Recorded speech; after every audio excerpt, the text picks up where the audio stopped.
Sheng.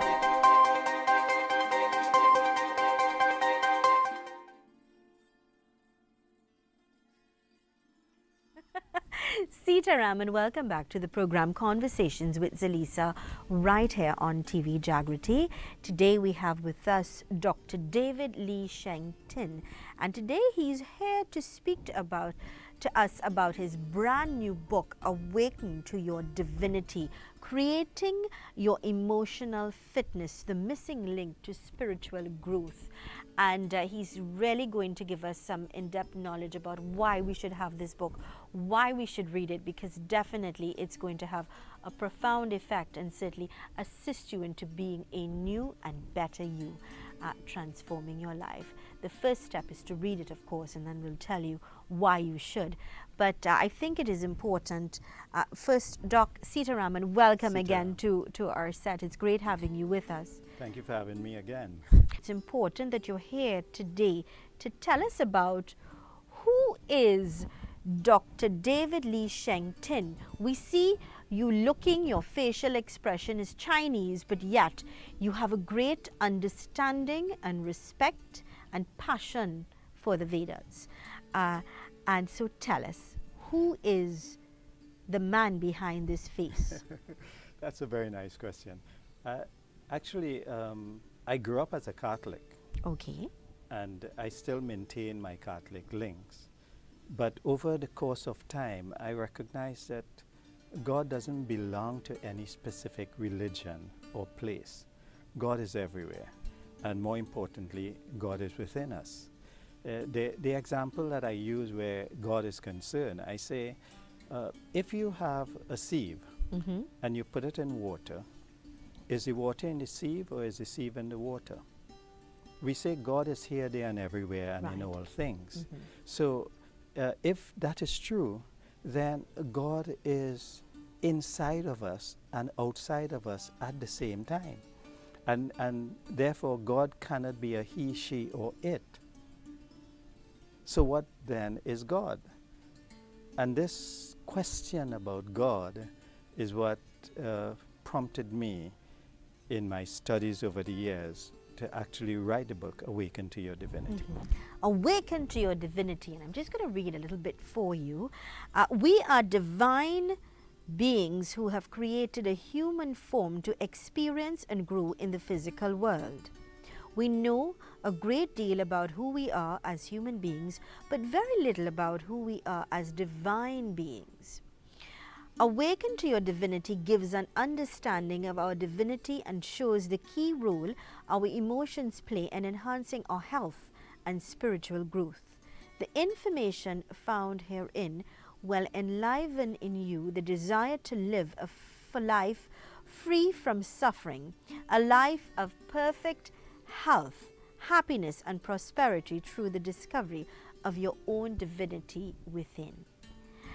Now, Dr. David Lee Sheng has been teaching and lecturing on health, emotional fitness, development of consciousness, and stress management to governments, institutions, and individuals in the Caribbean and the USA for the past 25 years. So, he's been around, he has a good wealth of knowledge and experience. His passion is helping people who wish to grow spiritually and live healthy, happy, fulfilled lives. He has helped thousands of people worldwide through the development of consciousness and adapting more healthy lifestyles. A consultant trained in traditional Chinese medicine, Ayurvedic medicine, modern dietary theory, strategic intervention, and relationship counseling. And so he wears many hats. As a holistic health coach and lifestyle consultant, he works with clients around the world via the internet and in live seminars, workshops, and personal consultants. So he certainly has a wealth of knowledge and experience and wears many hats, and quite instrumental in healing. You're constantly bombarded with the ills of society. That's a fact at the end of the day. Relationships are haywire. People no longer have respect for their spouses because, there's a breakdown clearly in society and family life. And it all stems to this little word that is so powerful, and that is lack of love. That's quite true. Very, very true.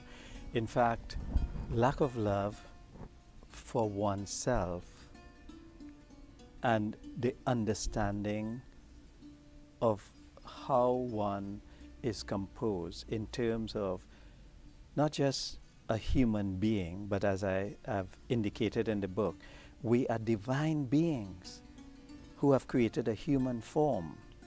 This human form is like a car. So let's say you're a great engineer. Yes. And you suffered from amnesia, but you needed a vehicle to move around. And you looked around and you saw that everyone has some sort of vehicle. So you designed one like what other people had. But it has its flaws. Agreed. And everybody else seemed to have a car with a flaw in it. And so society then says, and you say to yourself, well, everybody has something, so it's okay if I have something. We live like in a big hospital, you know, so you get up in the morning, so how is your head? Oh, it's not doing too bad. How is your foot, David? Oh, that's getting better. Everybody believes that you must have a problem in order to live in life. Yes. Now, one day, you regain your memory and you recognize that, wow, I have all this knowledge about engineering. Now you look at your car, which is your human body, and realize that it is not made in the image and likeness of who you are. You can redesign this so that it can reflect the totality of the knowledge that you have. So now you look for the best model that there is.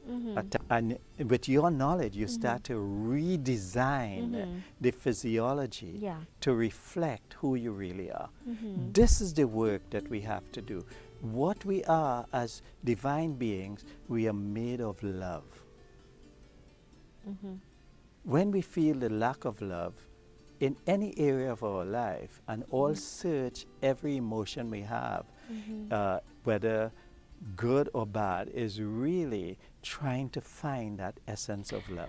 So are you saying to me that people who are successful and are happy in life and live a full life of happiness and peace are people who would have had that void fill of love? They would have been contented in their heart and in their soul. I am loved and I feel love, and it makes me a better person, a happier person, a more productive person. Generally, when people are happy, they have found love in some form. Now, love doesn't necessarily have to be an individual. They could find love in work, because the whole universe is nothing but the expression of divine love. So it's actually, if we think of what is said in the Vedic text, you know, as is the individual, so is the cosmos. We are part and parcel of all that there is. Our divine being is not limited to our physical self. It is part and parcel of a whole consciousness that expands way beyond our physical self. We're all on this journey of learning and a journey back to ourselves. The book Awaken to Your Divinity really speaks about that we are already divine beings. Most of the time we are thinking, oh, we have to become enlightened. Everyone is trying to become enlightened. Everyone is trying to go to God. What I've realized is that one doesn't have to try to become enlightened. We are already enlightened beings. What has happened? We have forgotten that we are enlightened. And so everything is about remembrance, smriti, as they say in Vedic knowledge. At the end of the Bhagavad Gita, Arjuna tells Krishna, now I remember. What did he remember? He remembered that he is divine. He has awakened to his divinity. And so all our emotions are either moving us towards more knowledge or awareness or divine nature, or away from it. Doc, how important is spirituality in our lives? There's nothing more important. When we do not know that, when we do not just intellectually understand, but really know it become part of it, then we suffer in life. Suffering doesn't mean only in terms of economics. I've met a lot of people with plenty money, more money than they could spend, but they are suffering in life. It doesn't mean just having health. Many people are quite healthy, but they are suffering in life. So what does it mean really? Yes. It means that we must have 24/7 what the Vedic texts say, Anand, bliss. Because everything is bliss. Life is a whole march towards the infinity value of life, which is nothing other than bliss consciousness. And that we are by nature. You know, we say, Aham Brahmasmi, I am the totality. What is that totality? That totality is the pure consciousness. The pure consciousness is Satchit Anand, Anand bliss. So by nature we are already happy. But the search for happiness is the search of everyone's life. Yes. And when we cannot find it outside, then we get frustrated with life because it is our nature to be happy. Then how would you define happiness? Happiness is that there are two things. One is happiness and one is bliss. So happiness, people think happiness is bliss. And yes and no. Happiness is like the waves on the surface of bliss. So if you have the ocean in its calm state is that state of bliss. The waves on the ocean, the fluctuations and the different size of the waves could be considered the happiness in your life. Nice example. So happiness is like the changing experiences of bliss or things that move your energy and make you feel good. And generally, when we have emotions that are positive, then we feel that happiness in our life. Positive emotions. What are positive emotions? Love. Love is the most positive emotion you can have. Anyone who has ever fallen in love or feel love that day, you feel light. You're full of energy. The world of problems just seem like challenges rather than problems. Yes. And you laugh things off. But should you fall out of love, even for a moment, even in your mind thinking, this person doesn't love me anymore, I'm not loved, all your world disappears. Yeah. And the world of suffering comes on you. This happens in bereavement, in divorces, in people walking away from you, in your children disrespecting you, or your spouses disrespecting you. Anytime. And why? Because the most tender feeling of life is love. And they say God is love and love is life. So the first sprouting of the emotion is that emotional feeling of love.